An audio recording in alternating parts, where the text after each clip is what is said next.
1 in every 4 of the world's children lives in our region. This staggering figure reminds us of the scale of our responsibility and the opportunity we hold.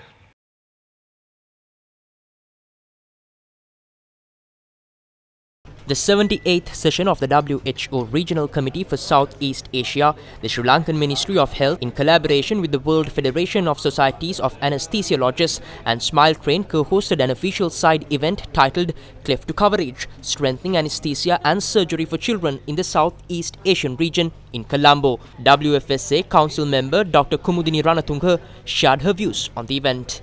In a region that is home to nearly 1/4 of the world's children, access to safe and timely pediatric anesthesia and surgical care remains a critical gap in our journey toward universal health coverage. These gaps are not only clinical, they are systemic, shaped by workforce shortages, limited training in pediatric anesthesia and surgery, and fragmented health systems. But today, we focus on solutions.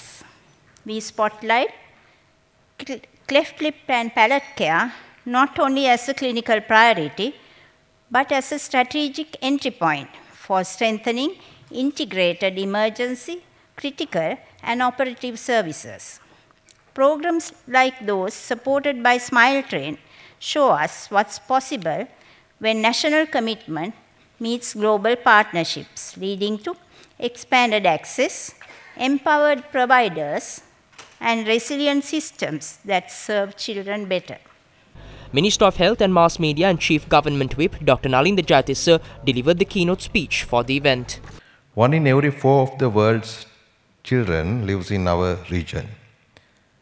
This staggering figure reminds us of the scale of our responsibility and the opportunity we hold.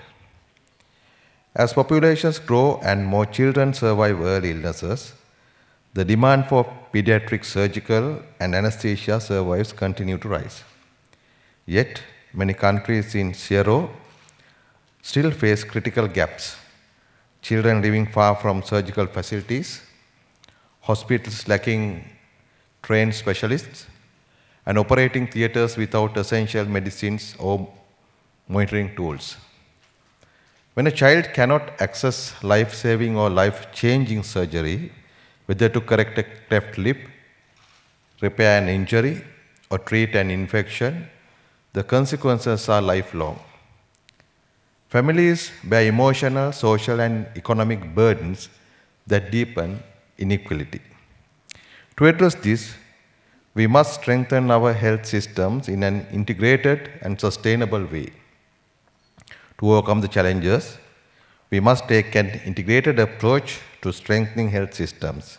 First, we must build and retain our anesthesiology and surgical workforce, the cornerstone of safe surgery. In Sri Lanka, we know the pain of cancelled operations due to a multitude of reasons. Sustained investment in training, mentorship, and recognition is essential alongside addressing brain drain, which drains both expertise and national investment. Second, we must improve access to essential medicines and life-saving equipment. Third, we must integrate emergency, critical, and operative care into strong primary health systems, ensuring continuity of care and resilience. Embedding anesthesia and surgical planning within national health strategies is vital.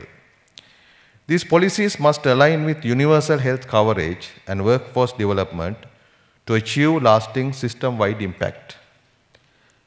The event also featured a panel discussion featuring several prominent speakers. One important point. Birth asphyxia still remains the second most important cause, though we have been able to control deaths due to infections, pneumonia, diarrhea, we have been able to control. Trauma, one of the leading causes now emerging. So as your easily preventable causes we are able to control, it's your other causes, they start contributing more to the mortality burden. The region has been very successful in reducing. In fact, over the last 1 decade, Southeast Asia region has achieved the highest reduction in maternal newborn child mortality among all the WHO regions. Secondly, the aim is not only to ensure survival. There is a global strategy which outlines that the aim is to ensure the agenda of survive, thrive, and transform. That not only survival, but each child is able to reach its full potential and leaving no one behind. And the third is the reinvigorated focus on primary health care. Now, primary health care is the best platform to achieve universal health coverage. And I think the success story that we are seeing in Sri Lanka is all the result of its successful focus on primary health care as an approach to achieve UHC.